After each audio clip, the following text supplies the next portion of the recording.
ഞാൻ രാവിലെ 9 മണിയായപ്പോൾ ഓഫീസിൽ പോകാൻ റെഡി ആയിക്കൊണ്ടിരിക്കുകയായിരുന്നു. ആ റെഡിയാണ് ഭക്ഷണം കഴിച്ചുകൊണ്ടിരിക്കുമ്പോൾ തൊട്ടപ്പുറത്ത് വീട്ടിൽ ഭയങ്കര കരച്ചിൽ കേട്ടു. അപ്പോൾ കൂട്ടക്കരച്ചിൽ കേട്ട് കഴിഞ്ഞപ്പോൾ ആ വീട്ടിലെ ചേച്ചി വയ്യാണ്ടിരിക്കുകയാണ്. അപ്പോൾ അതിനെന്തോ അത്താഴത്ത് സംഭവിച്ചെന്ന് വെച്ചിട്ട് ഞാൻ ഓടി ചെല്ലുന്നത്. നേരെ ഓടി ചെല്ലുന്ന സമയത്തുണ്ട് കൊച്ചിൻ്റെ ഈ ഇപ്പോൾ മരിച്ചു എന്ന് പറഞ്ഞ കുട്ടിയുടെ അച്ഛൻ മുറ്റത്ത് മുട്ടുകുത്തി നിൽക്കുകയാണ്, കുട്ടീനെ എടുത്ത് മാറോട് ചേർത്തിട്ട്. അപ്പോൾ ഞാൻ നോക്കുമ്പോൾ തലയുടെ ബാക്കിൽ നിന്നായിട്ട് ഭയങ്കര ബ്ലഡ് ഇങ്ങനെ വരുന്നുണ്ട്. അപ്പോൾ ഞാൻ ചോദിച്ചു എന്താ പറ്റിയെന്ന് വെച്ചപ്പോൾ എന്തോ കടിച്ചാണെന്ന് തോന്നിയെന്ന് പറഞ്ഞു. അപ്പോൾ നോക്കിയപ്പോൾ ചോരത്ത് വരി കണ്ടപ്പോൾ കുഞ്ഞായതുകൊണ്ട് ഞാൻ പെട്ടെന്ന് വീട്ടിലോട്ട് വന്ന് അങ്ങനെ തന്നെ എൻ്റെ കാറെടുത്ത് നേരെ തിരിച്ച് ഈ കുട്ടിയുടെ അച്ഛനും അമ്മേനെയും അയൽവാസിയായ ഒരു സച്ചു എന്ന പയ്യനോടും കൂട്ടിയിട്ട് നേരെ അപ്പോൾ ഹോസ്പിറ്റലിലേക്ക് പോയി. അവിടെ നിന്ന് ഹോസ്പിറ്റലിൽ കയറ്റി. അപ്പോൾ അവർ അതിന് കുട്ടികൾക്ക് കൊടുക്കുന്ന CPR കൊടുത്തു എന്ന് പറഞ്ഞു.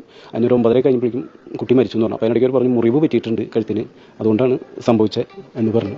എന്താ കാരണം നിങ്ങൾ എന്ത് മുറിവ് പറ്റി എന്താ കാരണം എന്നുള്ളത് മനസ്സിലാക്കി? അത് എനിക്കറിയില്ല, ഞാൻ മുറിവ് കണ്ടിട്ടില്ല. ഞാൻ ഈ ചോര ബാക്കിൽ നിന്ന് ഇങ്ങനെ ഒലിച്ചത് മാത്രമേ നമ്മൾ കാണുള്ളൂ. അപ്പോൾ സ്വാഭാവികമായിട്ട് എൻ്റെ വിചാരം കുട്ടി കട്ടുമെന്ന് വീണ് കാണും. കട്ടുമെന്ന് വീണപ്പോൾ തലയടിച്ച് വീണ് സ്വാഭാവികമായിട്ടും ബ്ലീഡിംഗ് ഉണ്ടാവും. 6 മാസമായി കുട്ടി അതിൽ പെട്ടെന്ന് ബ്ലീഡ് ആവും. അപ്പോൾ അത് കണ്ടപ്പോൾ പെട്ടെന്ന് ഹോസ്പിറ്റലിൽ കൊണ്ടെത്തിക്കാന്നുള്ള ഉദ്ദേശത്തോടെ പെട്ടെന്ന് വന്ന് ഞാൻ തിരിച്ചു. നിങ്ങൾ അയൽവാസിയാണ് ഇവർ വീട്ടുകാരുടെ സ്ഥിതി എന്താ ഇവിടെ? വീട്ടുകാർ കുഴപ്പമില്ല, പയ്യൻ പുറത്ത് ജോലി ചെയ്യുന്നു, ഇവിടെ ജോലി ചെയ്യുന്നു. അത് പുറത്ത് പറഞ്ഞാൽ ഷിപ്പിൽ വർക്ക് ചെയ്യുന്നുണ്ട്. 6 മാസം കൂടുമ്പോൾ തിരിച്ച് പോകും. അച്ഛൻ അമ്മ നഴ്സാണ്, ഇപ്പോൾ ജോലി ചെയ്യുന്നില്ല.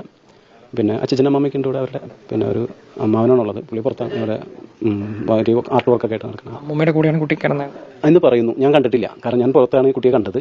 അപ്പോൾ അങ്ങനെ പറഞ്ഞു. അപ്പോൾ അമ്മയുടെ കൂടെ കിടന്നതെന്ന് പറഞ്ഞു. അപ്പോൾ ഞാൻ തിരിച്ച് വന്ന് അമ്മമ്മനെ ഞാൻ ഹോസ്പിറ്റലിൽ കൊണ്ടുപോയത്. അപ്പോൾ വരുമ്പോൾ എന്താ പറ്റിയത്? അമ്മയ്ക്ക് സോഡിയം കുറയുന്നതിൻ്റെയൊക്കെ പ്രശ്നങ്ങളായിട്ട് ഒരു തളർച്ച ക്ഷീണം. അപ്പോൾ കുറച്ച് ദിവസമായിട്ട് കഴിഞ്ഞ ആഴ്ചയിൽ ഇപ്പോൾ ഹോസ്പിറ്റലിൽ നിന്ന് വന്നോളൂ, MG മൂക്കന്നൂർ ഹോസ്പിറ്റലിൽ നിന്ന്. ആളിപ്പോൾ ഇങ്ങോട്ട് വന്നോളൂ.